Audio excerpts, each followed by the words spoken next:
Good morning friends. Anji మోరా మన study ఛానల్కి స్వాగతం సుస్వాగతం. మనము ఈరోజు వివిధ సంఘాలు సమాజాలు అంటే మామూలుగా మన ఈస్ట్ ఇండియా కంపెనీ ఆంగ్లేయుల కాలంలో వచ్చిన ఉద్యమాలు కానీ సంఘాల గురించి మనం ఈరోజు తెలుసుకుందాం. బ్రహ్మ సమాజం గురించి 1828 రాజా రామ్మోహన్ రాయ్ స్థాపించారు. దీని ఉద్దేశం ఏకేశ్వరోపాసన అనే దాన్ని విశ్వసిస్తుంది. విశ్వ మానవాళి సృష్టి ఒక్కడే, సృష్టికర్త ఒక్కడే, అతడే భగవంతుడు అని నమ్ముతుంది. దీని ఉద్దేశం మెయిన్గా. అయితే ఇందులో మన రెండు ఉంటాయి. 1866లో బ్రహ్మ సమాజ్ రెండుగా విడిపోయి ఆది బ్రహ్మ సమాజ్ అని దేవేంద్రనాథ్ ఠాగూర్ గారు స్థాపించారు. అలా బ్రహ్మ సమాజ్లో ఇంకొకటి మళ్ళా బ్రహ్మ సమాజ్ ఆఫ్ ఇండియా అని కేశవ చంద్రసేన్ గారు స్థాపించారు అన్నట్టు. ఇలా రెండు రకాలు అన్నట్టు. అట్లాగే ధర్మసభ అయితే మనం క్వశ్చనింగ్ తీసుకున్నప్పుడు బ్రహ్మ సమాజు అవే అని కాదు, మనకు తెలిసినవి కాదు, తెలియని కూడా రావడానికి ఎక్కువ అవకాశం ఉంటుంది. ధర్మసభ అంటే 1829లో రాధాకాంత్ దేబ్ అనే ఆయన కలకత్తాలో స్థాపించారు. అలాగే వేద సమాజ్ కేసీ సేన్ ఫలితంగా సుబ్బరాయల శెట్టి 1864లో వేద సమాజ్ స్థాపించారన్నట్టు. అలాగే ప్రార్థనా సమాజం 1867 ఆత్మారాం పాండురంగ గారు స్థాపించారు. ఆర్య సమాజం వచ్చేసి 1875 బొంబాయిలో దయానంద సరస్వతి గారు స్థాపించారు అన్నట్టు. ఈ ఆర్య సమాజం గురించి మనకు తెలిసి ఉంటుంది. 1893లో హైదరాబాద్లో కూడా ఒక శాఖ ఏర్పాటు చేశారు. అందులో అది కూడా రామకృష్ణ మిషన్ అనేది మనం 1897 స్వామి వివేకానంద గారు బేలూరు స్థాపన. మనం మీకు చికాగో సమావేశం గురించి తెలుసు. మన వివేకానంద గారు స్థాపించే మనం ప్రసంగం గురించి తెలుసు. స్వామి వివేకానంద గారు పరమహంస మండలి అని, అలాగే 1849లో తాడోబా పాండురంగ తర్కాడ్ గారు కూడా స్థాపించడం జరిగింది. జస్టిస్ పార్టీ ఉద్యమం 1917 జస్టిస్ పార్టీ టిఎం నాయర్, సత్యగారాయ శెట్టి, సిఎన్ మొదలియార్ వీళ్ళు ముగ్గురు స్థాపించడం జరిగింది. ఆత్మగౌరవ ఉద్యమం 1929 ఈవి రామస్వామి నాయకర్. ఈ పేరు ఎప్పటికీ గుర్తుంటుంది. ఎందుకంటే తమిళనాడు, కేరళ, కర్ణాటక ఇట్లా ఉద్యమాల్లో ఆత్మగౌరవ ఉద్యమం అని, ద్రావిడ ఉద్యమం అని ముందుకు తీసుకొచ్చిన వారిలో ఈవి రామస్వామి నాయకుడు. అప్పటి నుంచే మనం సౌత్ ఇండియాను ద్రావిడం అట్లా అంటారు. తెలుగు, తమిళం, కన్నడ, మలయాళం దీనిలో కలిసి ద్రావిడ లాంగ్వేజ్లు అనే పేరు వచ్చినాయి. అలాగే the Social Service League 1911 Narayan Malhar Joshi. అలాగే డెక్కన్ ఎడ్యుకేషనల్ సొసైటీ 1884లో మహాదేవ గోవింద రణడే అనే గారు, విజి చిప్లుంకర్, జీజీ అగార్కర్ గారు తీసుకొచ్చారు. అలాగే బ్రిటిష్ వారు తీసుకొచ్చిన సాంఘిక చట్టాలు 1795లో శిశుహత్య నిషేధ చట్టం, రెగ్యులేటింగ్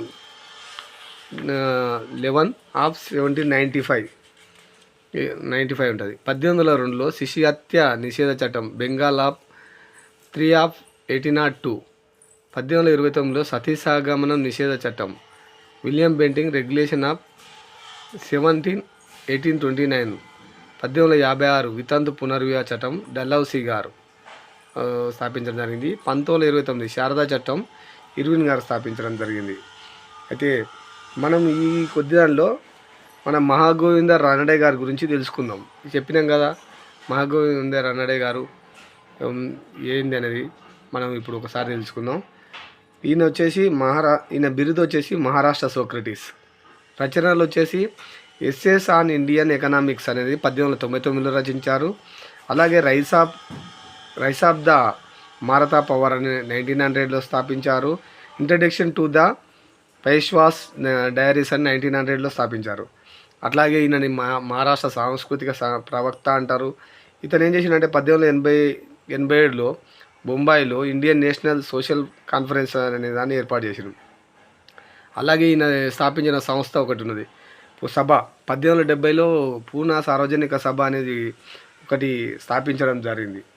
అలాగే ఇంకొక జిడ్డు కృష్ణమూర్తి గారు అనేది గారి గురించి తెలుసుకుందాం మనం. ఈయన సిద్ధాంతము గురువు లేకుండా సత్యంను సాధించుట. దీన్ని ఏమంటారు? Endurance alone is search of truth అని అంటారు. పుస్తకం వచ్చేసి at the feet of the master Jiddu Krishnamurti గారిని మోసెస్ ప్రవక్తిగా, అలాగే vehicle for the expected world teacher of lead బిటర్గా పిలుస్తారు. అయితే ఈయన మదనపల్లిలో ఏం చేసిండు, 1921లో ఋషి వ్యాలీ పాఠశాలను కూడా స్థాపించడం జరిగింది. అదే అతని ఇంకా ప్రధాన కేంద్రాలు వచ్చేసి వసంత విహార్ మద్రాస్, అలాగే వజాహి అని కాలిఫోర్నియాలో కూడా ఒక కేంద్రాలు ఏర్పాటు చేసిందన్నట్టు. ఇట్లా అలాగే ఇందులో అనీ బెసెంట్ గారి గురించి మీకు అందరికీ తెలిసి ఉంటుంది. అంటే హోమ్ రూల్ లీగ్ సంబంధించిన ఆమె అనీ బెసెంట్. అందులో కూడా బాలగంగాధర్ తిలక్ గారు ఉన్నారు. ఈమె అనీ బెసెంట్ మేము మద్రాసులో స్థాపిస్తే బాలగంగాధర తిలక్ సార్ వచ్చేసి మహారాష్ట్ర ఏరియాలో స్థాపించడం జరిగింది. అంటే 1916, 17 ఆ ప్రాంతంలో. అయితే ఆమె గురించి తెలుసుకుందాము. ఈమె ఐరిష్ మహిళ వచ్చేసి. మనం వీడియోలో ఈ బోర్డు చిన్నగా ఉండడం వల్ల అన్నీ రాయలేకపోయినాము, దానికి ఏమనుకోకండి. మనం ఎక్స్ప్లెయిన్ చేసుకోగలుగుతాం మనం కొంచెం, ఎందుకంటే మనం ఎక్కువ విషయం అందించాలనే ఉద్దేశంతో దీని అవగాహన. ఈమె లండన్లో జన్మించింది. అంటే ఇంకా ఐరిష్ లండన్ అప్పుడు ఒకే ఉన్నది. ఐర్లాండ్లో స్థిరపడినారు. అయితే అసలు ఈమె పేరేంది, అనిపూర్. ఈమె తండ్రి విలియం హుడ్ అంటారు. తల్లి వచ్చేసి ఎమిలీ మోరిస్. అయితే ఇప్పుడు జిడ్డు కృష్ణమూర్తి గారు చెప్పానా, ఆయనని ఈమె దత్తపుత్రుడు అంటారు. అయితే ఈమె ఒక సిద్ధాంతం రచించింది. హెచ్పి బ్లావర్స్ యొక్క రహస్య సిద్ధాంతం వ్యాసం చదివి అనీ బెసెంట్ ప్రభావితమైంది. ఆ వ్యాసంతో దాని నుంచి ఏం చేసింది, 1889లో దివ్యజ్ఞాన సమాజంలో చేరింది అన్నట్టు. ఈ రహస్య సిద్ధాంతంతో ఈ ప్రభావితమై 1889లో ఏం చేసింది, దివ్యజ్ఞాన సమాజంలో చేరింది. ఈమెకు బిరుదులు కూడా ఉన్నాయి. హోమ్ రూల్ ఉద్యమం సమయంలో ఏం చేశారంటే, ఒక ఇండియన్ టామ్ అని హోమ్ రూల్ ఉద్యమం సమయంలో ఇచ్చిస్తే, grand old lady of India home rule ఉద్యమ సమయంలో వచ్చింది. గ్రాండ్ మ్యాన్ ఆఫ్ ఇండియా ఎవరిని అంటారు, old man of India Dadabhai Naoroji అంటారు. కానీ ఈమె ఏంది, grand old lady of India home rule ఉద్యమ సమయంలో. దీని రెండు కన్ఫ్యూజ్ చేయడానికి ఎక్కువ ఉంటాయి కాబట్టి ఈ క్వశ్చన్ వచ్చినప్పుడు తీక్షణంగా ఆలోచించి బిట్టు పెట్టడానికి ఆస్కారం ఉంటుంది అన్నట్టు. అట్లా ఇంకా దీంతోపాటు మనం దివ్యజ్ఞాన సమాజం అని థియోసఫికల్ సొసైటీ ఒకటి చెప్పుకుందాం. థియో అంటే దైవం, సొఫికల్ అంటే జ్ఞానం. అయితే 1875లో రష్యా దేశస్తులు వీళ్ళు స్థాపించింది. అదే హెచ్పి బ్లావర్స్కి అంటే 1830-91 ఈయన పీరియడ్ వచ్చేసి. హెచ్ఎంఎస్ ఆల్కాట్ 1832, 1907 అంటే ఈయన పీరియడ్ ఇవి, అంటే జీవించే కాలాలు అన్నట్టు. విలియం క్రాస్ జడ్జ్, వీళ్ళు ముగ్గురు కలిసి థియోసాఫికల్ సొసైటీ అమెరికాలోని న్యూయార్క్లో స్థాపించారు. దీని కేంద్రం ఏది, న్యూయార్క్ కేంద్రం అని గుర్తుపెట్టుకోవాలి. క్వశ్చన్ ఎట్లా అడుగుతాడు, ఏ సంవత్సరం స్థాపించారు అంటే 1875. స్థాపించిన వారు ఎవరంటే హెచ్పి బ్లావర్స్కి, హెచ్ఎంఎస్ ఆల్కాట్, విలియం క్వాన్ జడ్జిలు అంటే థియోసాఫికల్ సొసైటీని స్థాపించారు. ఇది చాలాసార్లు అడిగారు క్వశ్చన్స్. ఎందుకంటే దీని మెయిన్ ఉద్దేశాలు కూడా అడుగుతుంటాడు అప్పుడప్పుడు. అంటే ఇప్పుడు వచ్చిన ప్రమేయాలు ఇచ్చేసి ఈ ఉద్దేశమా కాదా అనే ఒక కాన్సెప్ట్తో అడగడం జరుగుతుంటుంది. కాబట్టి దీని ఉద్దేశాలు ఏంటిది, 3 ఉద్దేశాలు ఉన్నాయి. విశ్వమానవ సభ్రతత్వం అంటారు, అలాగే అన్ని మతాల అంతిమ లక్ష్యం మోక్షం అని అంటారు వీళ్ళు. అంటే మతాల తత్వం తెలుసుకోవడానికి కొంత వాటిని అధ్యయనం చేసుకోవాలి మనం.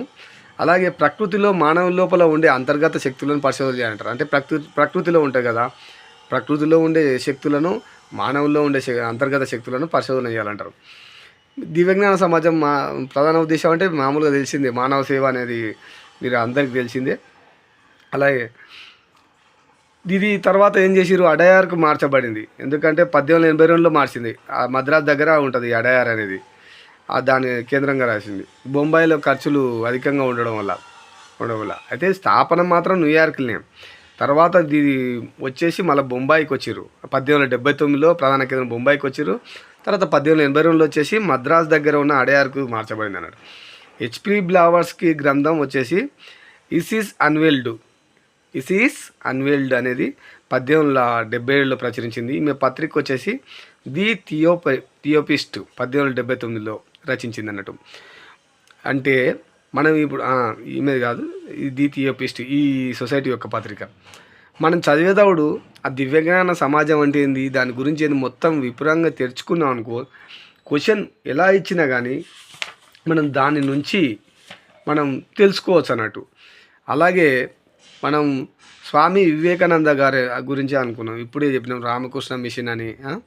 అలా 1897 స్వామి వివేకానంద గురించి, ఆయన గురించి కూడా, స్వామి గారి గురించి కూడా కొంచెం తెలుసుకుందాం. ఎందుకంటే బిట్లు సాధారణంగా క్వశ్చనర్ ఇట్లా సమాజం అడగకుండా ఆయన పుస్తకాలు బిరుదులో అడిగితే ఏమవుతుందంటే, అరే నేను అంటే ఒక ఏరియానే తీసుకోడు, ఓసారి 4 పాయింట్లు ఇచ్చేసి ప్రమేయాలు ఈ స్వామి వివేకానంద గారి గురించి సరైనది ఏంది సరికానిది ఏంది అని అంటాడు. అలాంటప్పుడు ఇది ఉపయోగపడుతుంది. అప్పుడు ఆయన ఏం చేసిన 1863 జనవరి 12న కలకత్తాలో సురేంద్రనాథ్ విశ్వనాథ్ దత్త మరియు భువనేశ్వర్ దేవులకు జన్మించాడు. అసలు పేరు ఏం పేరు? నరేంద్రనాథ్ దత్త. ఇట్లా కూడా అడిగిన, అసలు పేరు నరేంద్రనాథ్ దత్త అని కూడా అంటారు అని కొన్ని క్వశ్చన్లలో. బిరుదులు వచ్చేసి స్వామి, కర్మయోగి, హిందూ మత ఆధ్యాత్మిక రాయబారి అని 3 బిరుదులు ఉన్నాయి. అలాగే పుస్తకాలు వచ్చేసి స్వామి గారి వివేకానంద స్వామి చాలా ఉన్నాయి, గుర్తుపెట్టుకోవడానికి ట్రై చేయండి. ఎందుకంటే ఈ మధ్యలో ట్రెండింగ్ ఏంటంటే పోలీస్ కానిస్టేబుల్ కానీ, ఎస్ఐ కానీ, మామూలుగా ఎగ్జామ్లో ఎక్కువ పుస్తకాల మీద కూడా అంటే ఎగ్జామినర్ కాన్సన్ట్రేట్ చేస్తున్నారు అన్నట్టు. డివైన్ లైఫ్, కర్మయోగ, నా గురువు, పాశ్చాత్య, భక్తి యోగ, రాజయోగ, జ్ఞానయోగ, వర్తమాన Bharat, lectures from Colombo to Almora, I am a socialist అనే కరపత్రాన్ని కూడా ప్రచురించాడు.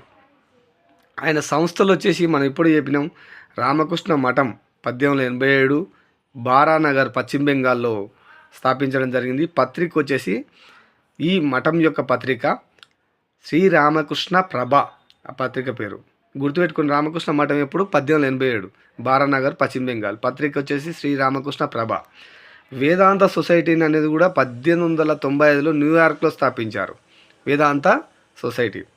రామకృష్ణ మిషన్ మనం ఇంతకుముందు చెప్పుకున్నాం 1897 బేలూరు, అది వచ్చేసి పశ్చిమ బెంగాల్నే ఉంటుంది, స్థాపించబడింది. మనం ఇది ఇలాంటి కొంచెం ముఖ్యమైన ఇది తెలుసుకోవడం వల్ల ఏమవుతుందంటే మనం దాని నుంచి మనం కొంచెం తెలుసుకోవడం అవుతుంది. ఇప్పుడు ఇందులో దయానంద సరస్వతి గారి గురించి చెప్పుదాం. మనం చెప్పినాం కదా, దయానంద సరస్వతి గారి గురించి కొంచెం చెప్పుకుందాం. అందులో 1824లో గుజరాత్లో ఆయన టంకారాలో జన్మించాడు. అసలు పేరు మూలశంకరు. మీరు బిరుదులు వచ్చేసి కూడా గుర్తుంచుకోవాలి, స్వామి సింధిమరు ఇండియన్ మార్టిన్ లూథర్ అని ఈయన బిరుదులు. పుస్తకాలు చాలా ఇంపార్టెంట్, చాలా ఎగ్జామ్లు అడుగుతారు పుస్తకాలు. మన దయానంద సరస్వతి గారి పుస్తకాలు వచ్చేసి దివేద భూమిక, వేద భాష భూమిక, వేద ప్రకాశిక, సత్యార్థ ప్రకాష్, వేదాలపై దయానంద రాసిన భాష్యం. ఈ సత్యార్థ ప్రకాష్ అనేది నెంబర్ ఆఫ్ ఎగ్జామ్లో రావడం జరిగినది, ఫుల్ కాన్సన్ట్రేట్ చేసుకోవాలి. అలాగే వేద రహస్యము, దశసూత్ర నియమావళి, ఋగ్వేద భాషా భూమిక, ఇవి వచ్చేసి పుస్తకాలు అన్నట్టు. సంస్థలు వచ్చేసి స్వామివారి వచ్చేసి దయానంద సరస్వతి స్వామివారు వచ్చేసి ఆర్య సమాజ్ 1875 ఏప్రిల్ 10న బొంబాయిలో స్థాపించారు. అలాగే గోరక్షణ సంఘం అని 1882లో స్థాపించారు. ఆర్య సమాజ్ యొక్క మొదటి శాఖను 1875 సంవత్సరంలో పంజాబ్ లాహోర్లో ఏర్పాటు చేశారు. అలాగే స్వరాజ్య అను పదంను మొదటిసారి ఆర్య సమాజం ఉపయోగించింది. ఇది నెంబర్ ఆఫ్ ఎగ్జామ్లో అడగడం జరిగింది, మీరు గుర్తుపెట్టుకోవాలి స్వరాజ్య. అలాగే దయానంద సరస్వతి గారు ఏం చేసిండు, గుజరాత్లో కతియవార్లో టంకారాలో జన్మించినప్పుడు తన ఉద్యమాన్ని ఏం చేసిండు, పంజాబ్ లాహోర్లో వ్యాప్తి చేసిండంట. పంజాబ్ లాహోర్లోనే వ్యాప్తి చేసిండు, ఇవి గుర్తుపెట్టుకోండి. ఇది ఒకటి గుర్తుపెట్టుకోవాలి. మొదటిసారిగా స్వరాజ్య ఇండియా ఈజ్ ఫర్ ఇండియన్స్ అనే నినాదం దయానంద సరస్వతి ఇచ్చారు. కానీ వీటిని మొదటిసారిగా ఉపయోగించింది మాత్రం బాలగంగాధర తిలక్. ఉపయోగించిందంటేనేమో బాలగంగాధర తిలక్ పెట్టాలి. స్వరాజ్య ఇండియా ఈజ్ ఫర్ ఇండియన్స్ మొదటిసారిగా ఎవరు చెప్పారంటేనేమో, మొదటిసారి కనిపెట్టిన వాళ్ళు లేక ఎవరు చెప్పారంటేనో స్వరాజ్య ఇండియా ఈజ్ ఫర్ ఇండియన్స్ అంటే అప్పుడు దయానంద సరస్వతి. కొంచెం ఇది కన్ఫ్యూజన్ ఎక్కువ ఉంటుంది కాబట్టి ఇది గ్రహించగలరు.